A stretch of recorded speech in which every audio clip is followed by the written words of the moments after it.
말씀은 창세기 12장 6절로 8절을 함께 보겠습니다. 아브라함이 그 땅을 지나 세겜 땅 나무에 이르니 그때에 가나안 사람이 그 땅에 거주하였더라. 여호와께서 아브라함에게 나타나 이르시되 내가 이 땅을 네 자손에게 주리라 하신지라. 자기에게 나타나신 여호와께 그가 그곳에서 제단을 쌓고 거기서 베델 동쪽 산으로 옮겨 장막을 치니 서쪽은 베델이요 동쪽은 아이랴. 그가 그곳에서 여호와께 제단을 쌓고 여호와의 이름을 부르더니. 아멘. 우리 같이 인사하겠습니다. 할렐루야. 오늘 예배하시는 여러분 한 분 한 분 주위에 평강이 있기를 축복합니다. 창세기 12장 6절로 8절에 있는 이 말씀을 실은 우리는 지난 2020년 6월에 같이 나누었습니다. 그 말씀에 조금 오늘은 시선을 좀 다르게 해서 전개하려고 합니다. 공자의 논어 수립편에 이런 말씀이 있습니다. 삼인 행이면 필유 아사원이니 택기선자 이종지요 택불선자 이계진이라는 말이죠. 세 사람 길을 갈 때 반드시 나의 스승될 만한 사람이 있다는 것입니다.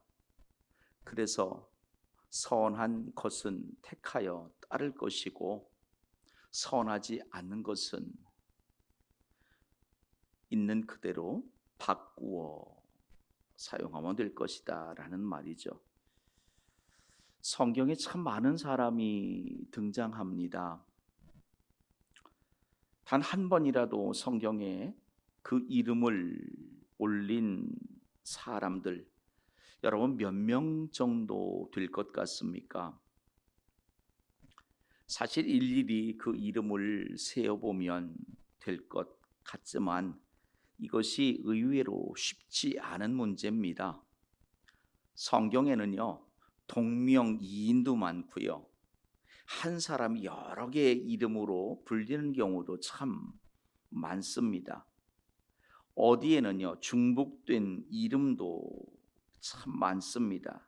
그래서 성경에 등장하는 인물이 몇 명이다 이렇게 딱 정하는 것이 결코 쉽지 않은 것이죠.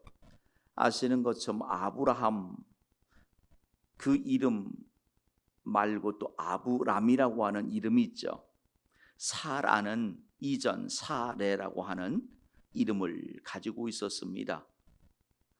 우리가 잘 아는 바울 사도 또 다른 이름은 사울이었죠. 그뿐 아닙니다. 성경에는요 베드로 사도는요 어디에서는 시몬이라 불리고 어디에서는 게바라고도 불립니다. 열왕기하 15장과 역대하 26장에 등장하는 인물이 있습니다. 한번 보세요. 이스라엘 왕 여로보암 제27년에 유다 왕 아마샤의 아들 아샤라가 왕이 되니 했습니다. 또 하나 보세요. 유다 온 백성이 나이가 16세 된 우시야를 세워 그의 아버지 아마샤를 대신하여 왕으로 삼으니 했습니다. 자, 열왕기하 15장 1절에는 아마샤의 아들이 아샤라이죠. 그런데 역대하 26장 1절에는 아마샤의 아들이 우시야입니다. 이게 어떻게 된 족보입니까? 같은 사람입니다. 성경학자들은요 이 아샤라라고 하는 이름이 본명으로 그리고 우시야는 왕명으로 이렇게 이야기합니다. 그뿐 아니에요. 우시야 왕, 조금 전에 보았던 그 우시야 왕과 충돌했던 제사장이 바로 아샤라예요. 우시야 왕의 본명과 같습니다. 구약 성경 안에는요, 무려 동명이인이 29명이나 등장하기도 합니다. 스마야라고 하는 이름이에요. 스마야라고 하는 이름을 쓰는 사람이 그렇게 많습니다. 신약에서 비슷한 이름을 쓰는 사람 생각나는 사람이 또 누가 있습니까? 마리아라는 이름이죠. 얼마나 많은 마리아가 등장합니까? 그래서 이 마리아는 지금도요, 성경학자들에 따라서 6명의 마리아가 등장한다고 하기도 하고요, 7명의 마리아가 등장한다고도 합니다. 이처럼 성경에 등장하는 그 인물들을 몇 명이다라고 단정지어 말하는 것은 쉽지 않은 문제예요. 그럼에도 불구하고 그럼 등장하는 인물의 수를 우리가 측정하기는 어렵습니까? 여기에 대한 답을 이렇게 말씀드리면 좋을 것 같아요. 몇 가지 자료를 보면은요, 그 숫자를 소개해 놓은 것들이 있어요. 대한성서공회에서 나온 인물 성경 사전에 보면은요, 총 188명이 나와요. 근데 저 이름을 우리나라 기역부터 히읗까지 그 이름을 가지고서 이렇게 적었어요. 그러다 보니까요, 치읓, 치읓, 키역, 티읕, 피읍이라고 하는 이 5개 발음으로 시작되는 이름은 빠져 있어요. 저 1888명 중에는요.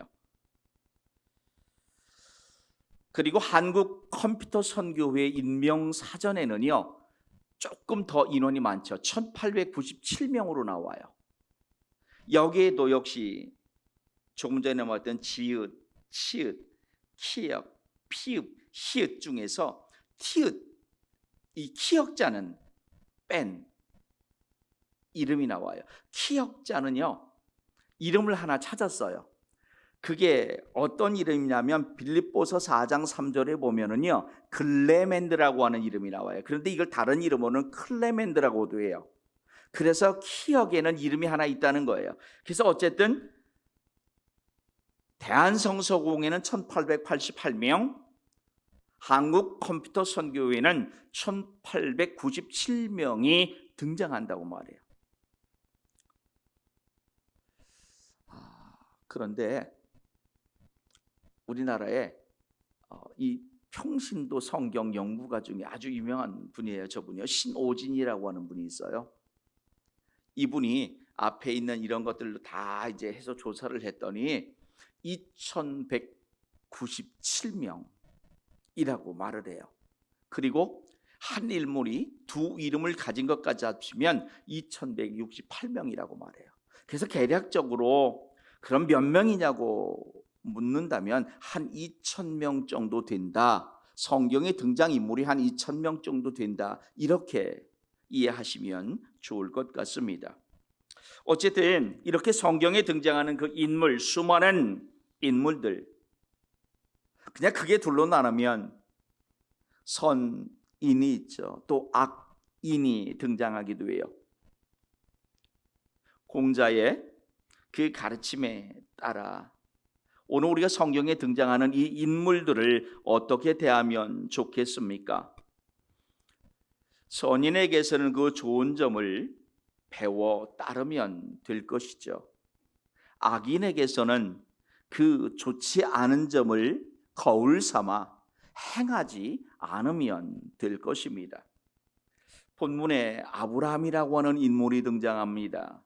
창세기 12장 1절에 보면 여호와께서 아브라함에게 이르시되 너는 너의 고향과 친척과 아버지의 집을 떠나 내가 내게 보여줄 땅으로 가라. 아멘. 떠나 가라 이렇게 말씀하시고 있어요. 이 떠나 가라고 하는 말씀의 의미는 누가 내 뒤에 남아있든지 상관하지 말고 떠나라는 그런 의미입니다. 사실 이 땅의 기독교의 역사를 돌아보면 그 떠남과 분리의 역사이죠. 오늘날 그리스도인 된 저와 여러분 또한 그 떠남과 분리의 법칙을 준수해야만 합니다. 악한 곳에선 떠나야 될 것이죠. 분리되어야만 할 것이에요. 그래서 거룩한 순례의 길을 행하는 저와 여러분의 삶이 되기를 주의 이름으로 축복합니다.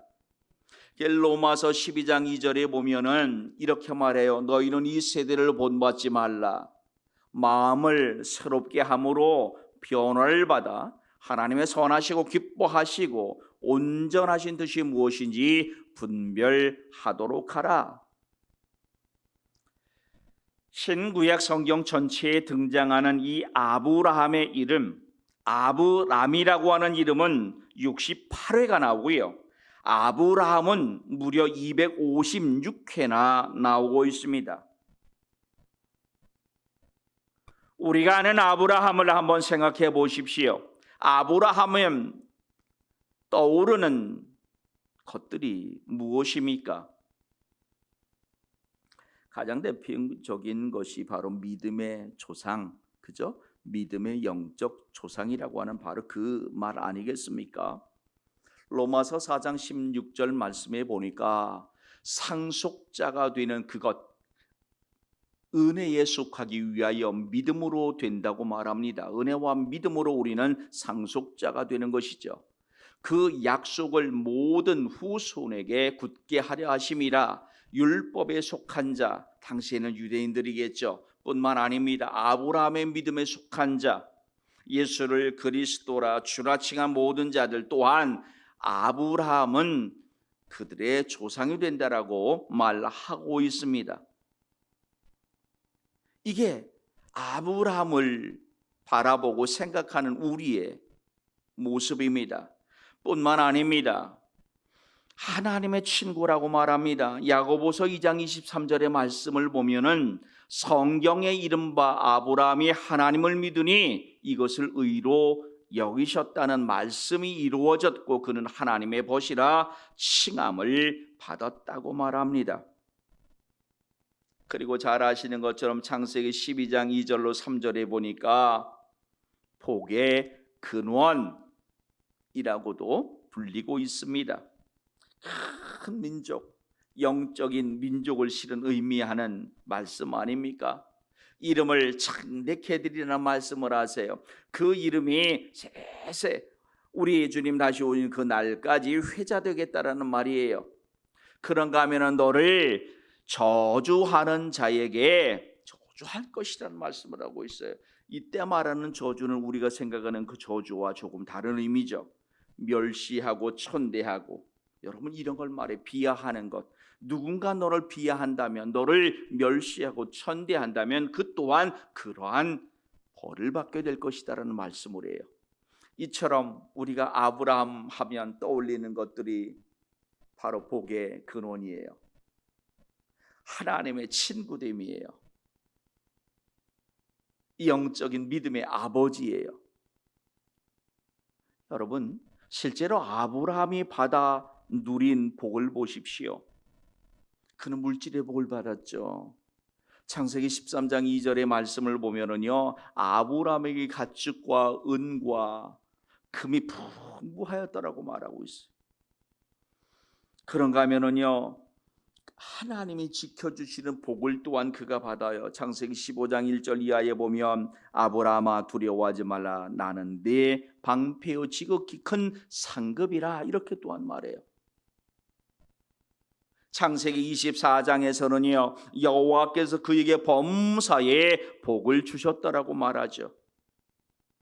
창세기 25장 2절에서는 이삭까지 모두 8명의 자녀를 낳는 모습을 기록하고 있어요. 창세기 25장 7절에서는 아브라함의 향년이 175세더라고 말해요. 건강해서 장수해요. 자녀의 복을 받아요. 물질의 복을 받고요, 범사의 복을 받고 하나님이 지켜주시는 복을 받아요. 자, 이런 아브라함의 면면. 그런데 여러분, 우리는 아브라함의 이러한 믿음과 복을 받기까지의 여정, 다시 말하면 아브라함이 믿음의 영적 조상으로 또한 하나님의 벗으로 복의 근원으로 불리기까지, 그러한 하나님께서 부어주시는 복을 받기까지 그의 삶의 흔적을 한번 보십시오. 아브라함이 약속된 복을 받기까지 참 많은 시간을 그는 인내하고 있습니다. 잘 아시는 것처럼 갈라디아서 6장 9절에서 하나님은 우리에게 이렇게 말씀하세요. 선을 행할 때 낙심하지 말라. 때가 이르면 거두게 될 것이다. 아멘. 이 말씀처럼 히브리서 6장 14절로 15절에 보면은 성경은 아브라함을 이렇게 말하고 있습니다. 이르시되 내가 반드시 너에게 복주고 복주며 너를 번성하게 하고 번성하게 하리라 하셨더니 그가 이같이 오래 참아 약속을 받았느니라. 아멘. 조금 전에 내가 로마서 4장 20절로 22절에 보면은요, 그 약속하신 하나님의 모든 말씀을 조금도 의심하지 않았더라고 기록하고 있어요. 아브라함의 인내함 뿐만 아닙니다. 오늘 우리가 읽었던 본 말씀에도 있다시피 아브라함은 가는 곳마다 믿음으로 예배하고 있습니다. 아브라함 삶의 예배자였어요. 창세기 12장 7절에 보니까 여호와께서 아브라함에게 나타나 이르시되 내가 이 땅을 내 자손에게 주리라 하신지라. 자기에게 나타나신 여호와께 그가 그곳에서 제단을 쌓았다고 말합니다. 아브라함이 받아 누렸던 축복의 근원, 물론 하나님께서 내려주시는 풍성한 은혜임을 우리가 알고 있습니다만, 그는 은혜를 받아 누릴 만한 믿음의 인내, 또한 하나님 앞에 엎드린 예배자의 모습을 하고 있었다라는 것입니다. 그래서 예배라고 하는 그 단어, 영어의 worship이라고 하는 단어는 두 개의 단어가 합쳐진 단어예요. 가치 있는 것이에요. 그러니까 최고의 가치 있는 것. 예배라는 것은 최고의 정성과 마음과 시간과 물질을 드린다는 의미를 품고 있는다는 겁니다. 오늘날 그리스도인들, 특별히 오늘 예배하는 저와 여러분, 거저받는 하나님의 복은 없다는 것을 기억하시기를 축복합니다. 야고보서 1장 2절로 4절 말씀을 보십시오. 한번 같이 읽어보겠습니다. 내 형제들아,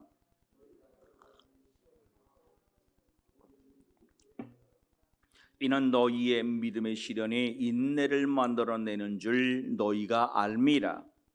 인내를 온전히 이루라. 이는 너희를 온전하고 구비하여 조금도 부족함이 없게 하려 함이라.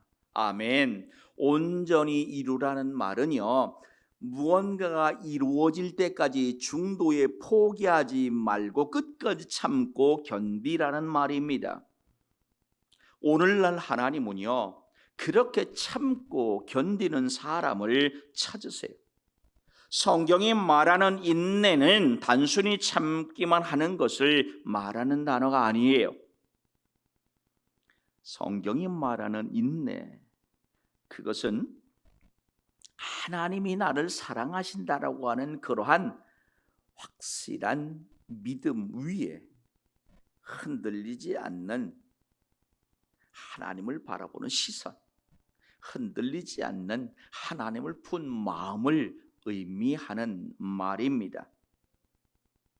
오늘 예배하는 저와 여러분, 하나님의 신실하심을 의심하지 마십시오. 하나님의 약속이 훤히 아님을 믿으시기를 축복합니다. 그래서 역대하 20장 20절에 보면은요, 여러분이 잘 아는 그 여호사밧 왕이 백성들을 향해서 이런 말을 하고 있죠. 너희 하나님 여호와를 신뢰하라. 그리하면 견고히 서리라. 그의 선지자들을 신뢰하라. 그리하면 형통하리라. 아멘. 이게 믿음입니다. 믿음은 하나님을 신뢰하고 하나님께 내 전부를 맡기는 겁니다. 그러니까 믿음의 전제 조건은 하나님께 맡길 수 있는 능력을 내가 가지고 있어야 돼요. 여러분, 어떻게 우리가 하나님께 모든 걸 맡길 수 있습니까? 하나님을 알므로 가능한 것이에요. 그래서 요한복음 17장 3절에서 예수님도 이렇게 말씀하시고 있어요. 영생은 곧 유일하신 참 하나님과 그가 보내신 자 예수 그리스도를 아는 것입니다라고 말합니다. 오늘 하나님은 말씀을 통해서 우리가 하나님을 알기를 원하세요. 우리에게 보내주셨던 그 예수님을 통해 하나님을 알기를 원하세요. 우리와 지금도 함께 계시고 우리를 이끌어 가시는 성령님을 통해서 하나님을 알기를 원하세요. 여러분, 하나님을 아는 믿음이기를 축복합니다. 그 아는 것이 오늘 저와 여러분으로 하여금 하나님 앞에 바로 서게 하고 하나님의 말씀이 이루어지기까지 요동하지 않게 하는 것입니다. 또한 하나님은 믿음으로 엎드려 예배하는 사람을 찾으십니다.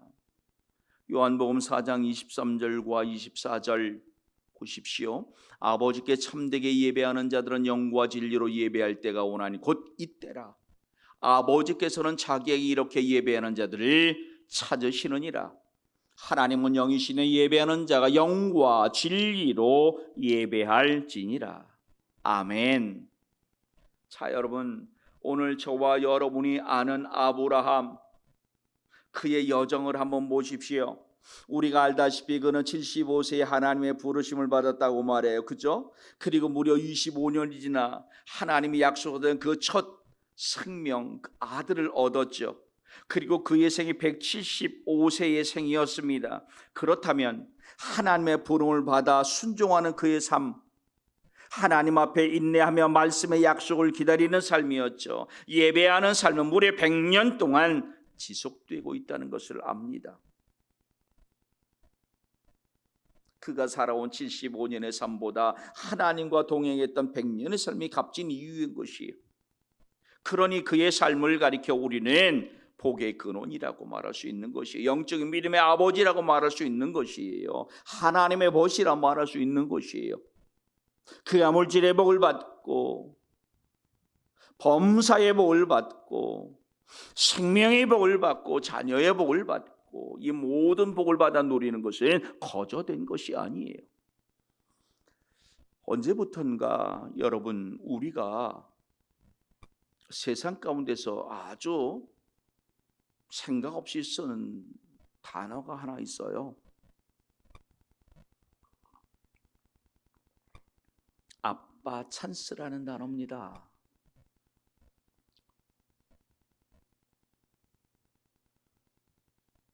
여러분, 개중에 부모를 잘 둬서 덕보는 친구들 참 많습니다.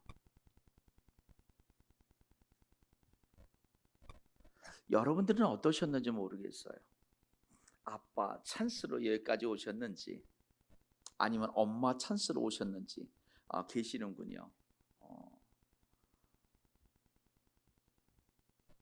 그들을 보면서 때때로 왜 내 아빠는, 내 엄마는,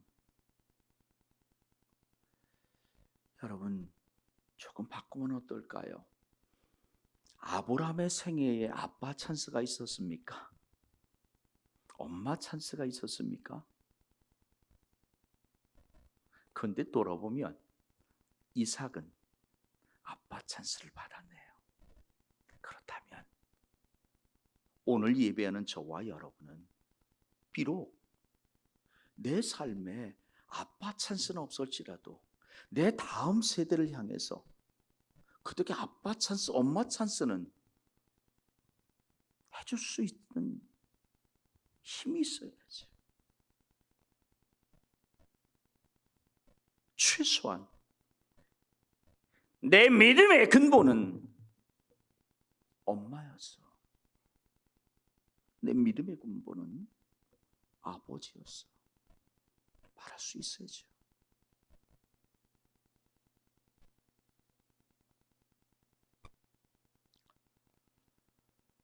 아브라함은요, 그 자녀들에게 인내함으로 하나님의 때를 기다리는 지혜를 가르쳐 줬을 것 같아요.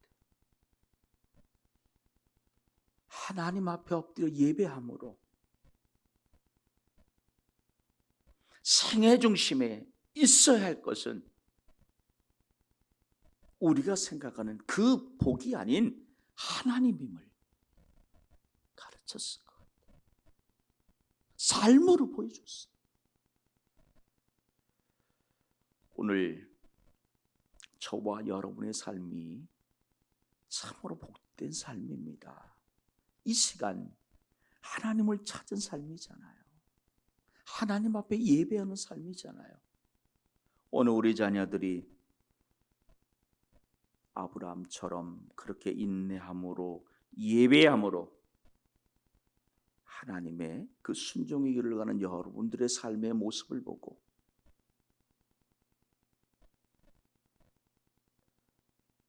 나의 부모, 내 이전 세대들은 참으로 하나님의 사람이었다, 복의 근원이었다,